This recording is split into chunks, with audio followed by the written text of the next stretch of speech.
Şimdi buradayım. Ne yemeğim var, ne burada bir tuvalet var, ne bir su var.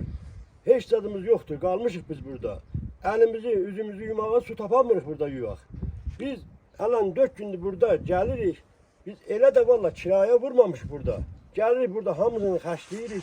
Hiç tadımız kalmır. İrandan gelirik. Türkiye çalışmır. Türkiye'den gedirik. İran diye çalışmır. Biz indi 4 gündür burada kalmışıq. Ne suyumuz var, ne yemeğimiz var, ne tuvalet var gedək. Budur her yer açıktı. Baxsız görərsiniz, her yer açıktı. Valla biz kalmışıq burada. Biz burada sıkıntı yaşayırıq. 3 gün arabada yeyirik, yatırıq, hiç yemeğimiz de yoktu bizim. Bize bir yardım edin. Biz kalmışıq buralarda. 10 kilometrede bu sıranın uzunluğu vardı. Alam ben 3 gündür bu sıra gelmişim. Hele gömrüce çatmamışım hele. 2 günde sürede ben bu gömrüce çatam. Bizden bir yardım istiyoruz sizden abi. Bize bir yardım olun. Abi normalde başka burada sınırlarda 24 saata 20 kilometre geçirlər. Biz bu sınırda 3 kilometre 4 güne 5 güne geçemirik. Burada yemek yok filan yok. Hiç sat yoktur var bizde. Ne tuvalet var. Bu desenlerin sırasında. Ne tuvalet var. Hiç sat yok. İran çalışmır. Oradan geldiği zaman da bir hafta sürür. Türkiye çalışmır. Her bir gün 20 araba alırlar abi. Her bir günde Her bir 20 günde araba 20 alırlar. araba zorla geçir. Yani burada bir daha mescit var. Mescid de açık değil. Yani biz Müslüman olarak bir tuvalete gitmemiz lazım. Bir elimizi yumak lazım. Banyo yok falan yok.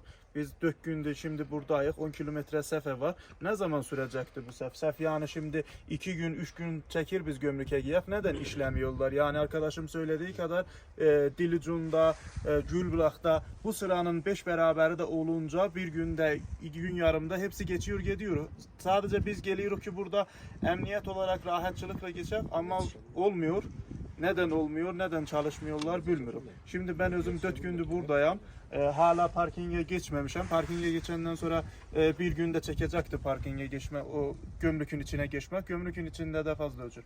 Bilmiyorum neden çalışmıyorlar, neden işlemiyorlar. Bize yardımcı olun. Bu da bizi çalışmırlar. Biz kalırıq burada. Gömrük çalışsın. Biz fakat o tayda, bu tayda, İran tayında, Türkiye'den de biz sırada kalırıq.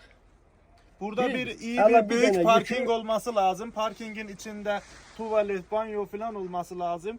Restoran olunca da biz para ödeyeceğiz. Yani burada şimdi biz 4 gün kalınca bizim yani başlarımızda ne kadar para var, ne kadar vesayet var ki 4 günde biz burada kalmamız lazım. Yani bir büyük parking opsi hep gömrüklerin hamısında var, burada yok.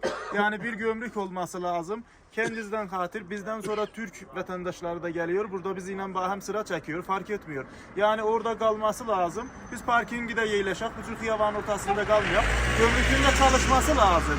Yani böyle maaşını bir medarik alıp, iskene yazıp her yere yazsa bir böyle maaşın 10 kilometre neden kalıp burada? Yani çalışmıyor kalıptı, çalışarak yani imkansız bir şeydi. Biz opsi sıralardan, opsi gömrüklerden hepsinden geçiyoruz. Böyle bir şey yok. Sırada Hakkari Valisi'nden istiyoruz ki bu gömrüke yetişmesi lazım.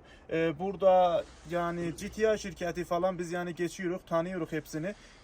Yardım olalar bu gömrükü yani böyüdeler, park cüliyeler her ne imkanat olunca bizim ihtiyarımızda yani koyalar. Hakkari Valisi'nden biz yardım istiyoruz.